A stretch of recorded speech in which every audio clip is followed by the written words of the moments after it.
The Poor Miller's Boy and the Cat. In a certain mill lived an old miller who had neither wife nor child. 3 apprentices served under him, as they had been with him several years.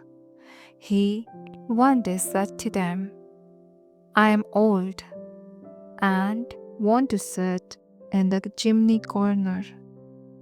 Go out, and whichsoever of you brings me the best horse, to him will I give the mill, and in return for it he shall take care of me till my death. The third of the boys was, however, the drudge, who was looked on as foolish by the others. They begrudged the mill to him, and afterward they would not have it.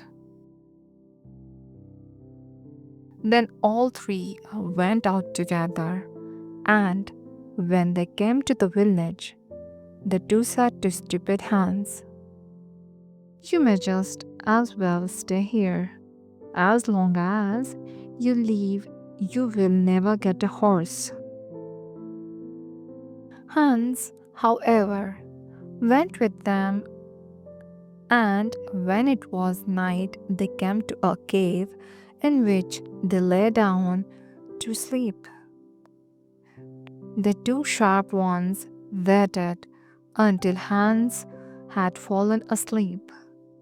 Then they got up and went away, leaving him where he was. They thought they had done a very clever thing, but it was certain to turn out ill for them. When the sun arose and Hans woke up, he was lying in a deep cavern. He looked around on every side and exclaimed, Oh, alas, where am I? Then he got up and clambered out of the cave into the forest, thinking, Here I am, quite alone and deserted. How shall I obtain a horse now? Whilst he was thus walking full of thought, he met a small tabby cat, which said quite kindly, Hans, where are you going?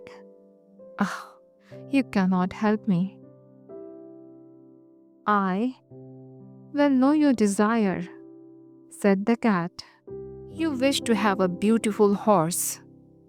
Come with me and be my faithful servant for 7 years, and then I will give you a horse more beautiful than any you have ever seen in your whole life.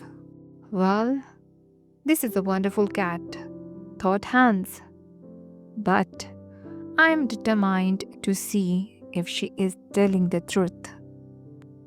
So she took him with her into her enchanted castle, where there were nothing but cats who were her servants.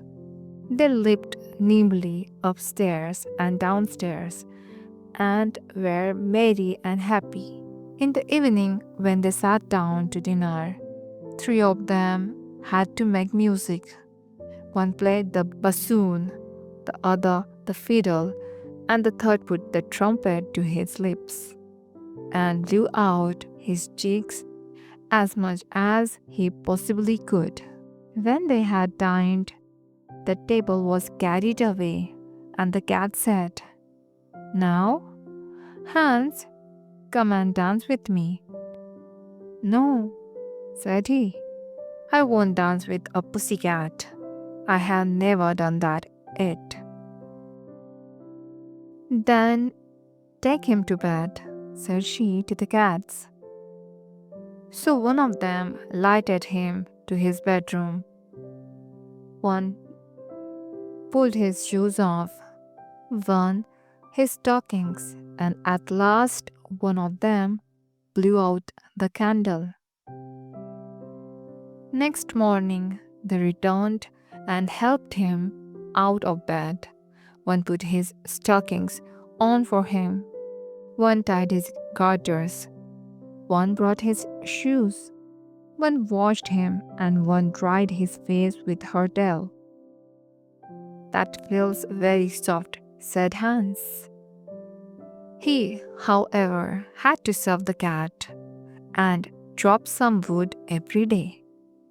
And to do that, he had an axe of silver, while the wedge and the saw were of silver, and the mallet of copper. So he chopped the wood small.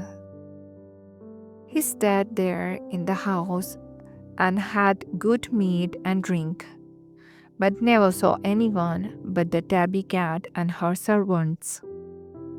Once she said to him, "Go and mow my meadow and dry the grass," and gave him a scythe of silver and a whetstone of gold, but bade him deliver them up again carefully. So Hans went thither and did what he was bidden, and when he had finished the work, he carried the scythe, whetstone, and hay to the house, and asked if it was not yet time for her to give him his reward. "No," said the cat. "You must first do something more for me of the same kind. There is timber of the silver, carpenter's axe, square, and everything that is needful, all of silver. With these build me a small house." Then Hans built the small house and said that he had now done everything, and still he had no horse. Nevertheless, the 7 years had gone by with him as if they were 6 months. The cat asked him if he would like to see her horse. "Yes," said Hans. Then she opened the door of the small house, and when she had opened it, there stood 12 horses, such horses, so bright and shining that his heart rejoiced at the sight of them. And now she gave him to eat and to drink, and said, "Go home. I will not give you your horse to take away with you, but in 3 days' time I will follow you and bring it." So Hans set out, and she showed him the way to the mill. She had, however, never once given him a new coat, and he had been obliged to keep on his dirty old smock frock, which he had brought with him, and which during the 7 years had everywhere become too small for him. When he reached home, the 2 other apprentices were there again, and each of them certainly had brought a horse with him. But one of them was blind and other lame. They asked Hans where his horse was. "It will follow me in 3 days' time." Then they laughed and said, "Indeed, stupid Hans, where will you get a horse? It will be a fine one." Hans went into the parlor, but the miller said he should not sit down to table, for he was so ragged and torn that they would all be ashamed of him if anyone came in. So they gave him a mouthful of food outside. At night, when they went to rest, the 2 others would not let him to have a bed, and at last he was forced to creep into the goose house and lie down on a little hard straw. In the morning, when he awoke, the 3 days had passed, and a coach came with 6 horses, and they shone so bright that it was delightful to see them. And a servant brought a seventh as well, which was for the poor miller's boy. And a magnificent princess alighted from the coach and went into the mill. And this princess was a little tabby cat, whom poor Hans had served for 7 years. She asked the miller where the miller's boy and drudge was. Then the miller said, "We will not have him here in the mill. He is so ragged.